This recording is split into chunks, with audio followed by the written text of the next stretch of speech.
Someday in the near future, we might even find a cure. Only thing you need to study is your ass. I got a big ass. Your mama got a big ass. Cletus, you do have a big ass. Don't tell me nothing. Your ass is big in our family.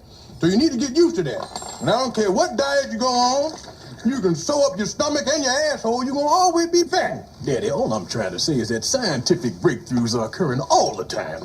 And the only thing about to break through is your ass about to break through the seat of your pants. Sherman, I think I do remember hearing something on TV about colon cleansing. They say everyone should have one. I'm thinking about getting me an appointment and go down and get my colon cleansed thoroughly. You want your colon cleansed? Fine, I'm going to clean mine. Yeah, now my colon is clean. I'm talking squeaky clean. Chapter 19. It's dinner party time. Soft lips brush across my temple, leaving sweet tender kisses in their wake. And part of me wants to turn and respond, but mostly I want to stay asleep. I moan and burrow into my pillow. Lynn, wake up. Luke's voice is soft, cajoling. No, I moan. We have to leave in a half hour for dinner at my parents'. He's amused. I open my eyes reluctantly. It's dusk outside. Luke is leaning over, gazing at me intently. Come on, sleepyhead, get up. He stoops down and kisses me again.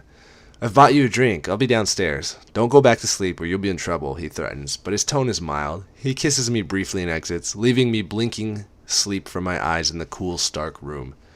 I'm refreshed but suddenly nervous. Holy cow, I'm meeting his folks. He's just worked me over with a riding crop and tied me up using a cable tie, which I sold him, for heaven's sake, and I'm going to meet his parents. It'll be Kate's first time meeting them too.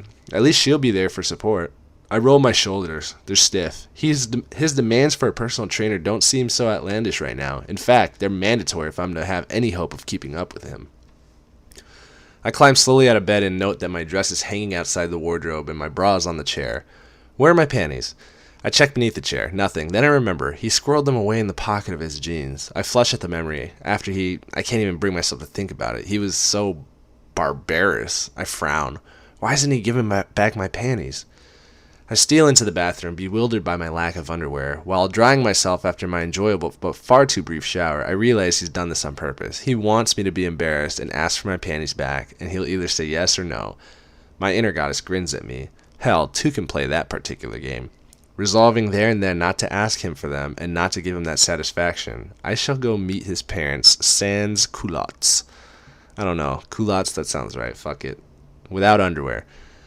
Lynn Tran, my subconscious, chides me, but I don't want to listen to her. I almost hug myself with glee because I know this will drive him crazy. Back in the bedroom, I put on my bra, slip into my dress, and climb into my shoes. I remove the braid and hastily brush out my hair, and then I glance down at the drink he's left. It's pale pink. What is this? Cranberry and sparkling water. It's delicious and quenches my thirst. Dashing back into the bathroom, I check myself in the mirror, eyes bright, cheeks slightly flushed, slightly smug look because of my panty plan, and I head downstairs. 15 minutes. Not bad, Lynn. Luke is standing by the panoramic window, wearing the gray flannel pants that I love, the ones that hang unbelievably sexy off his hips, and of course a white linen shirt. Doesn't he have any other colors? Frank Sinatra sings softly over the surround sound speakers. Luke turns and smiles as I enter. He looks at me expectantly. Hi, I say softly. Hi, he says. How are you feeling? Good, thanks. You? I feel mighty fine, Miss Tran. He is so waiting for me to say something. Frank, I never figured you for a Sinatra fan. He raises his eyebrows at me. His look is speculative. Eclectic taste, Miss Tran, he murmurs. He paces towards me like a panther until he's standing in front of me. His gaze so intense it takes my breath away. Frank starts crooning an old song, longing humor, witchcraft. He is totally beguiling, and I'm bewitched. I place my hand in his. He grins lazily down at me and pulls me into his embrace, his arm curling around my waist, and he starts to sway. I put my free hand on his shoulder and grin up at him, caught in his infectious, playful mood. And he starts to move. Boy, can he dance. We cover the floor from the window to the kitchen and back again, whirling and turning in time to the music. And he makes it feel so effortlessly for me to follow. We glide around the dining room table. The dining room table. Glide around the dining table, over to the piano, and backwards and forwards in front of the glass wall, Seattle twinkling outside, a dark and magical mural to our dance, and I can't help my carefree laugh. He grins down at me as the song comes to a close. There's no nicer witch than you, he murmurs. He kisses me sweetly. Well, that's brought some color to your cheeks, Miss Tran. Thank you for the dance. Shall we go and meet my parents? You're welcome, and yes, I can't wait to meet them, I answer breathlessly. Do you have everything you need? Oh, yes, I respond sweetly. Are you sure? I nod as nonchalantly as I can manage under his intense, amused scrutiny. His face splits into a huge grin, and he shakes his head. Okay, if that's the way you want to play it, Miss Tran. He grabs my hand, collects his jacket, which is hanging on one of the bar stools, and leads me through the foyer to the elevator. Oh, the many faces of Luke Theophilus. Will I ever be able to understand this mercurial man? I peek up at him in the elevator. He's enjoying a private joke, a trace of smile flirting with his beautiful mouth. I fear that it may be at my expense. What was I thinking? I'm going to see his parents, and I'm not wearing any underwear. My subconscious gives me an unhelpful "I told you so" expression. In the relative safety of his apartment, it seemed like a fun, teasing idea. Now I'm almost outside with no panties. He peers down at me, and it's there, the charge building between us. The amused look disappears from his face, and his expression clouds, his eyes dark. Oh my. The elevator doors open on the ground floor. Luke shakes his head slightly as if to clear his thoughts and gestures for me to exit before him in the most gentlemanly manner. Who is he kidding? He's no gentleman. He has my panties. Taylor draws up in the large Audi. Luke opens the rear door for me, and I climb in as elegantly as I can, considering the state of my pussy. I'm grateful that Kate's plum dress is so clinging, hangs to the top of my knees. We speed up I-5, both of us quiet, no doubt inhibited by Taylor's steady presence in the front. Luke's mood is almost tangible and seems to shift, the humor dissipating slowly as we head north. He's brooding, staring out of the window, and I can feel him slipping away from me. What's he thinking? I can't ask him. What can I say in front of Taylor? Where did you learn to dance? I asked tentatively. He turns to gaze at me, his eyes unreadable beneath the intermittent light of the passing street lamps. Do you really want to know? He replies softly. My heart sinks, and now I don't, because I can guess. Yes, I murmur reluctantly. Mrs. Robinson was fond of dancing. Oh, my worst suspicions confirmed. She's taught him well, and the thought depresses me. There's nothing I can teach him. I have no special skills. She must have been a good teacher. She was, he says softly. My scalp prickles. Did she have the best of him before he became so closed, or did she bring him out of himself? He has such a fun, playful side. I smile involuntarily as I recall being in his arms as he spun me around the living room. So unexpected. And he has my panties somewhere. And then there's the red room of pain. I rub my wrists reflexively. Thin strips of plastic will do that to a girl. She taught him all that too. Or ruined him, depending on one's point of view. Or perhaps he would have found this way there anyway, despite of Mrs. R. I realize in that moment that I hate her. I hope that I never meet her, because I will not be responsible for my actions if I do. I can't remember ever feeling this passionately about someone, especially someone I've never met. Gazing unseeing out the window, I nurse my irrational anger and jealousy. My mind drifts back to the afternoon. Given what I understood of his preferences, I think he's been easy on me. Would I do it again? I can't even pretend to put up an argument against that. Of course I would if he asked me. As long as he didn't hurt me and if it's the only way to be with him. That's the bottom line. I want to be with him. My inner goddess sighs with relief. I reach the conclusion that she rarely uses her brain to think, but another vital part of her anatomy, and at that moment, it's a rather exposed part. Don't, he murmurs. I frown and turn to look at him. Don't what? I haven't touched him. Overthink things, Len. Reaching out, he grasps my hand, draws it up to his lips, and kisses my knuckles gently. I had a wonderful afternoon. Thank you. And he's back with me again. I blink up at him and smile shyly. He's so confusing. I ask a question that's been bugging me. Why did you use a cable tie? He grins at me. It's quick, it's easy, and it's something different for you to feel and experience. I know they're quite brutal, and I do like that in a restraining device. Very effective at keeping you in your place. I flush and glance nervously at Taylor, who remains impassive, eyes on the road. What am I supposed to say to that? Luke shrugs innocently. All a part of my world, Len. He squeezes my hand and lets go, staring out the window again. His world indeed, and I want to belong in it, but on his terms, I just don't know. He hasn't mentioned that damn contract. My inner musings do nothing to cheer me. I stare out of the window and the landscape has changed. We're crossing one of the bridges, surrounded by inky darkness. The somber night reflects my introspective mood, closing in, suffocating. I glance briefly at Luke, and he's staring at me. Penny for your thoughts, he asks. I sigh and frown. That bad, huh? I wish I knew what you were thinking. He smirks at me. Ditto, baby, he says softly as Taylor speeds into the night toward Bellevue. It is just before 8 when the Audi drives into the driveway of a colonial-style mansion. It's breathtaking, even down to the roses around the door. Picture book perfect. Are you ready for this? Luke asks as Taylor pulls up outside the impressive front door. I nod, and he gives my hand another reassuring squeeze. First for me too, he whispers, then smiles wickedly. Bet you wish you were wearing your underwear right now, he teases. I flush. I'd forgotten my missing panties. Fortunately, Taylor's climbed out of the car and is opening my door so he can't hear our exchange. I scowl at Luke, who grins broadly as I turn and climb out of the car. Dr. Grace Trevelyan Theophilus is on the doorstep waiting for us. She looks elegantly sophisticated in a pale blue silk dress. Behind her stands Mr. Theophilus, I presume, tall, blonde, and as handsome in his own way as Luke. Lynn, you've met my mother, Grace. This is my dad, Carrick. Carrick. Carrick. I don't know. Fuck. I'm going to call him Carrick. Mr. Gray, what a pleasure to meet you. I smile and shake his outstretched hand. The pleasure's all mine, Lynn. Please, call me Lynn. His blue eyes are soft and gentle. Lynn, how lovely to see you again. Grace wraps me in a warm hug. Come in, my dear. Is she here? I hear a screech from within the house. I glance nervously at Luke.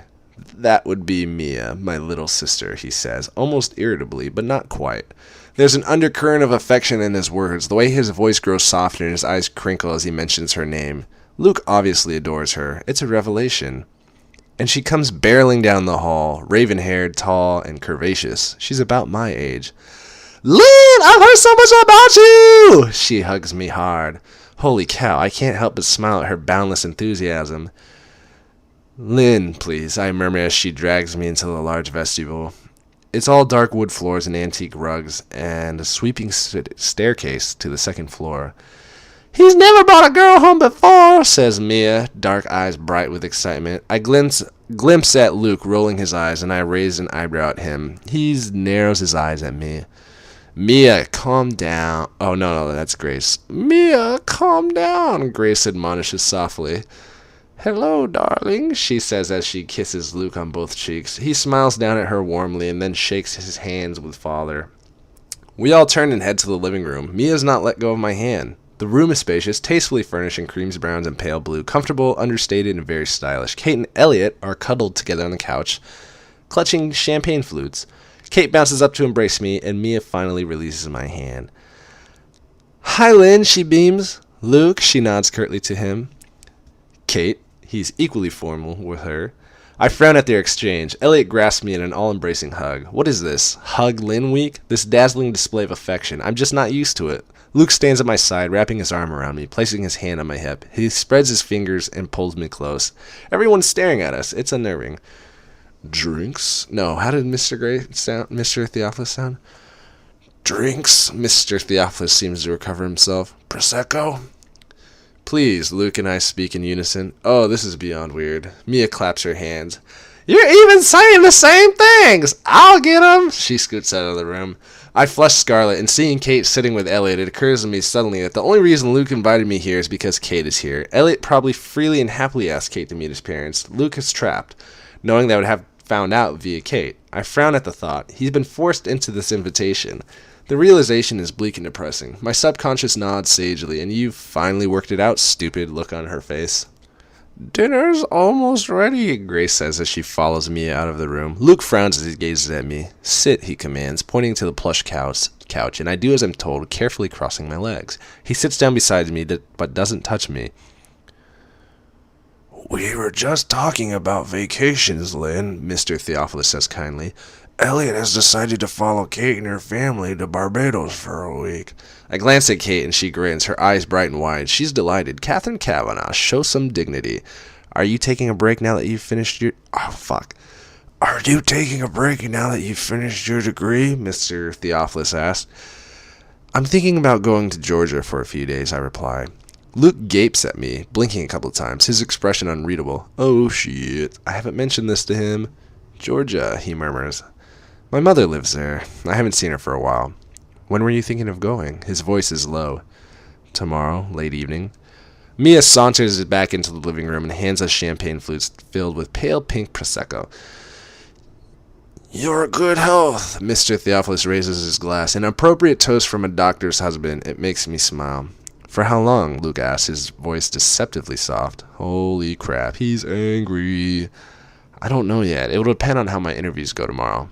His jaw clenches and Kate gets that interfering look on her face. She smiles over sweetly. Lynn deserves a break, she says pointedly towards Luke. Why is she so antagonistic towards him? What is her problem? You have interviews? Mr. Theophilus asks. Yes, for internships at 2 publishers tomorrow. I wish you the best of luck. Dinner is on the table, Grace announces. We all stand. Kate and Elliot follow Mr. Gray and me out of the room. I go to follow, but Luke clutches my elbow, bringing me to an abrupt halt. When were you going to tell me you were leaving? He asks urgently. His tone is soft, but he's masking his anger. I'm not leaving. I'm going to see my mother. I was only thinking about it. What about our arrangement? We don't have an arrangement yet. He narrows his eyes and then seems to remember himself. Releasing my hand, he takes my elbow and leads me out of the room. This conversation is not over, he whispers threateningly as we enter the dining room. Oh, crapola. Yes, it says crapola in this book. C-R-A-P-O-L-A, crapola. Don't get your panties in such a twist. And give me back mine. I glare at him. The dining room reminds me of our private dinner at the Heathman. A crystal chandelier hangs over the dark wood table, and there's a massive, ornately carved mirror on the wall. The table is laid and covered with a crisp white linen tablecloth, a bowl of pale pink peonies as the centerpiece. It's stunning. We take our places. Mr. Theophilus is at the head of the table, while I sit at his right hand, and Luke's seated beside me. Mr. Theophilus reaches for the open red bottle of wine and offers some to Kate. Mia takes her seat beside Luke, grabbing his hand, squeezes tightly. Luke smiles warmly at her. Where did you meet Anna? Where did you meet Lynn? Mia asks him. She interviewed me for the Wazoo Student Magazine. Which Kate edits, I add, hoping to steer the conversation away from me. Mia beams at Kate, seated opposite next to Elliot, and they start talking about the student magazine. Wine, Lynn? Mr. Theophilus asks. Please, I smile at him. Mr. Theophilus rises to fill the rest of the glasses. I peek up at Luke, and he turns to look at me, his head cocked to one side. What? He asks. Please don't be mad at me, I whisper. I'm not mad at you. I stare at him. He sighs. Yes, I'm mad at you. He closes his eyes briefly. Palm twitchingly mad? I ask nervously.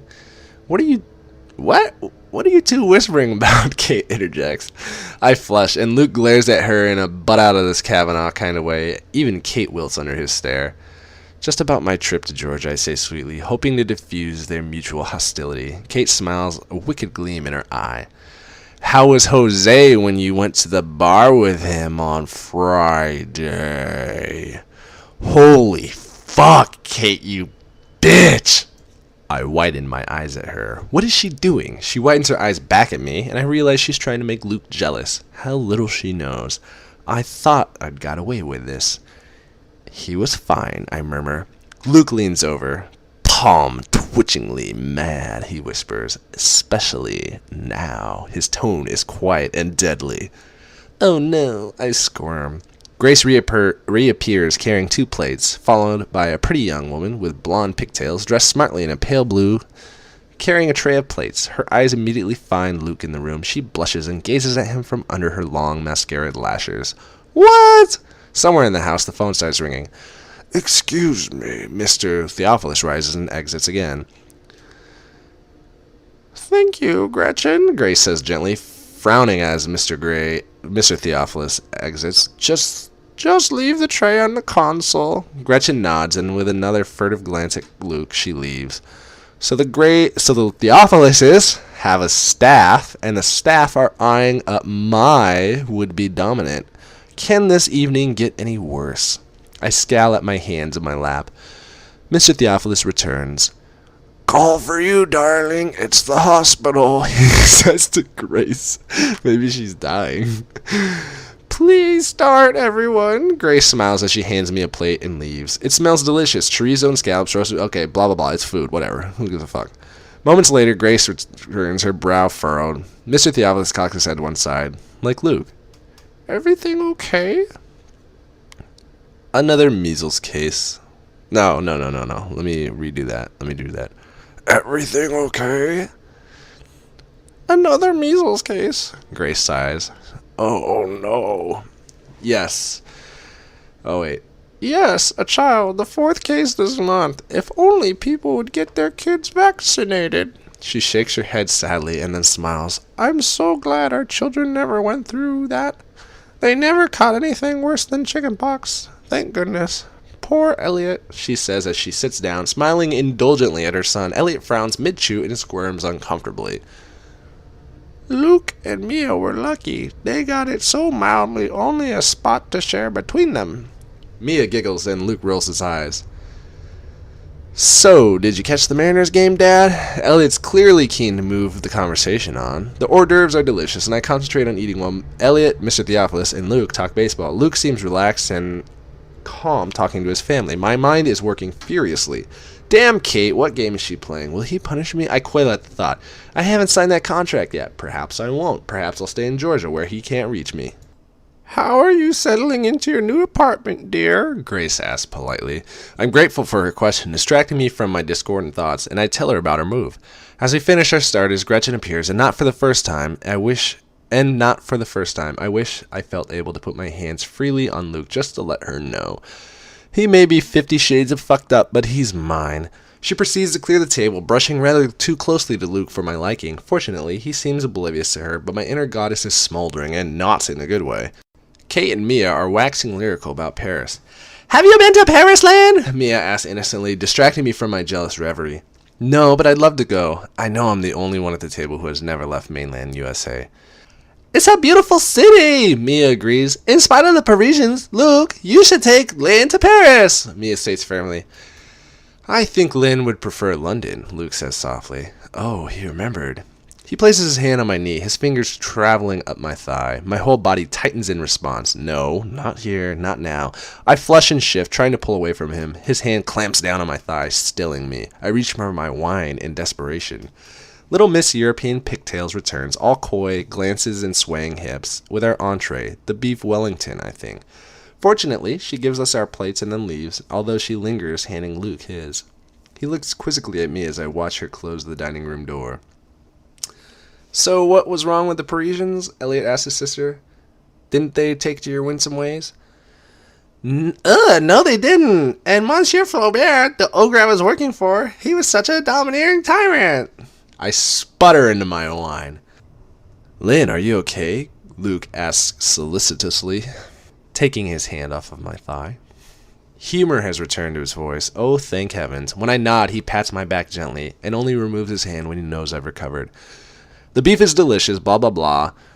The conversation flows freely. Luke tells her equally fluent French, blah, blah, blah. She bursts into a fit of giggles, various affectionately, and we're all in stitches. Elliot holds forth about his latest building project, and who gives a fuck about Elliot? I sigh and peek up at 50 Shades. He's so beautiful. I could stare at him forever. He has a light stubble on his chin, and my fingers itch to scratch it and feel it against my face, against my breast, between my thighs. I blush at the direction of my thoughts. He peers down at me and raises his hand to pull at my chin. Don't bite your lip, he murmurs huskily. I want to do that. Grace and Mia clear dessert glasses and head to the kitchen. While Mr. Theophilus, Kate, and Elliot discuss the merits of solar panels in Washington State. Luke, feigning interest in their conversation, puts his hand once more on my knee, and his fingers travel up my thigh. My breathing hitches, and I press my thighs together in a bid to halt his progress. I can see him smirk. Shall I give you a tour of the grounds? He asked me quite openly. I know I'm meant to say yes, but I don't trust him. Before I can answer, however, he's on his feet and holding his hand out to me. I place my hand in his, and I feel all the muscles clench deep in my belly, responding to his dark, hungry gray gaze. Excuse me, I say to Mr. Gray, and follow Luke out of the dining room. He leads me through the hallway into the kitchen where Mia and Grace are stacking the dishwasher. European Pigtails is nowhere to be seen. I'm going to show Lynn the backyard, Luke says innocently to his mother. She waves us out with a smile as Mia heads back to the dining room. We step out into the gray flagstone patio area lit by recessed lights in the flagstones. There are shrubs and gray stone tubs and a chic metal table and chairs set up in one corner. Luke walks past those, up some steps, onto a vast lawn that leads down to the bay. Oh my, it's beautiful. Seattle twinkles on the horizon, and the cool, bright May moon edges a sparkling silver path across the water toward a jetty where 2 boats are moored. Beside the jetty stands a boathouse. It's so picturesque, so peaceful. I stand and gape for a moment. Luke pulls me behind him, and my heels sink into the soft grass. Stop, please. I'm stumbling in his wake. He gazes up at me. He stops and gazes at me, his expression unfathomable. My heels, I need to take them off. Don't bother, he says, and bends down and scoops me over his shoulder. I squeal loudly with shocked surprise, and he gives me a ringing slap on my behind. Keep your voice down, he growls. Oh no, this is not good. My subconscious is quaking at the knees. He's mad about something. Could be Jose, Georgia, no panties, biting my lip. Jeez, he's so easy to rile. Where are we going? I breathe. Boathouse, he snaps. I hang onto his hips as I'm tipped upside down, and he strides purposefully in the moonlight across the lawn. Why? I sound breathless, bouncing on his shoulder. I need to be alone with you. What for? Because I'm gonna fucking spank you, and then fuck you. Why? I whisper softly. Lynn, shut the fuck up. I thought you were an in-the-moment kind of guy, I plead breathlessly. Lynn, I'm in the moment. Trust me. Holy fuck.